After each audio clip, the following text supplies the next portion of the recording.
सद्गुरु हमें बता रहे हैं कि शिक्षा के क्षेत्र में विकास के लिए जरूरी है कि शिक्षकों को भीतरी विकास के साधन मिले। जानते हैं कि कैसे हमारी शिक्षा प्रणाली गुलामी के जमाने से चली आ रही है और अब इसे बदलने की जरूरत है। हम जब भी शिक्षा की बात करते हैं तो हमारे मन में बच्चों के बारे में ही विचार आते हैं। मुझे लगता है कि सबसे महत्वपूर्ण है शिक्षकों का विकास। शिक्षकों को लगातार अपना विकास करते रहना चाहिए। ऐसा नहीं है कि वे विकास के इच्छुक नहीं है, लेकिन न तो विकास के साधन है और न ही विकास के अवसर। बात सिर्फ यहां आकर खत्म हो जाती है। मुझे पता है कि अपना विषय कैसे पढ़ाना है। आप मेरी इस बात से सहमत होंगे कि आपके स्कूल के दिनों में जिस शिक्षक ने आपको सबसे ज्यादा दिलचस्पी व मौलिकता और नएपन के साथ पढ़ाया था, अनजाने में वही आपका प्रिय विषय बन गया, चाहे वह गणित रहा हो या विज्ञान या फिर इतिहास। कोई भी विषय सुंदर नहीं होता, लेकिन एक शिक्षक उसे खूबसूरत अंदाज में पढ़ाकर रोचक बना सकता है। इसके लिए एक शिक्षक का विकास बेहद जरूरी है और यह विकास सिर्फ पढ़ाने की क्षमता को लेकर ही नहीं होना चाहिए, बल्कि एक इंसान के तौर पर उसका भीतरी विकास भी जरूर होना चाहिए। अगर शिक्षक का भीतरी विकास नहीं होगा तो आज के दौर में जब सारी सूचना और जानकारी फोन पर उपलब्ध हो तो जानकारी के मामले में शिक्षक का महत्व खत्म हो जाएगा। आज जानकारी हर जगह उपलब्ध है। ऐसे में आज शिक्षक से जिस चीज की जरूरत है वह है प्रेरणा की। अगर शिक्षक को प्रेरक होना है तो उसके लिए उसे खुद का विकास इस तरह करना होगा कि लोग स्वाभाविक रूप से उसका आदर करने लगे। वरना कोई भी इंसान अपनी मूर्खतापूर्ण बातों से लोगों के लिए प्रेरक नहीं बन सकता। आप चाहे जितना बोलना चाहे बोल ले, कोई भी आपसे प्रेरित नहीं होने वाला। आपको किसी न किसी न रूप में एक उदाहरण बनना होगा।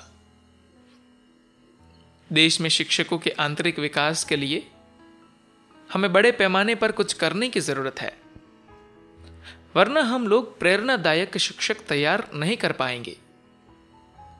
अगर हमने इंसानों को प्रेरित नहीं किया तो हम अपने पीछे अपने से कम प्रतिभाशाली पीढ़ी को छोड़कर जाएंगे। यह हर पीढ़ी की बुनियादी जिम्मेदारी है कि वो अगली पीढ़ी को अपने से बेहतर बनाए। अगर हम अपने से खराब पीढ़ी तैयार करते हैं तो समझ लीजिए कि बतौर एक पीढ़ी हम नाकामयाब रहे। इतना ही नहीं, यह मानवता के प्रति एक अपराध है। तो इस तरह से जीवन का यह क्षेत्र बेहद महत्वपूर्ण है। आज की दुनिया में ज्यादातर लोग कम से कम टेक्नोलॉजी की दुनिया में किसी भी नौकरी में 3 साल से ज्यादा नहीं टिकते। वे लगातार अपनी नौकरी बदल रहे हैं, यहां तक कि वे शादी भी कई बार कर रहे हैं।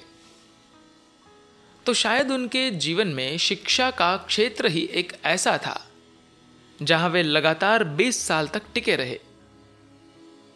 यह एक ऐसा क्षेत्र है जहां लोग अपने जीवन का सबसे ज्यादा समय बिताते हैं। यह जगह निश्चित रूप से सबसे बेहतर होनी चाहिए, क्योंकि इसी जगह पर हर चीज आकार ले रही होती है। इस क्षेत्र में हमें क्या करने की जरूरत है, इसके लिए हमें इस पर गौर करना होगा।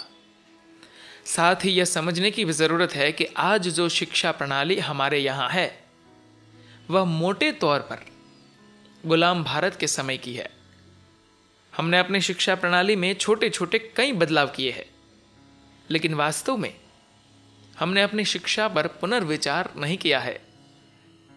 यह शिक्षा व्यवस्था बुनियादी तौर पर इस तरह तैयार की गई है जहां बिना कोई सवाल किए अनुशासन की बात हो, क्योंकि अंग्रेजों को इसी तरह के अनुशासन की जरूरत थी और उन्होंने ऐसा किया।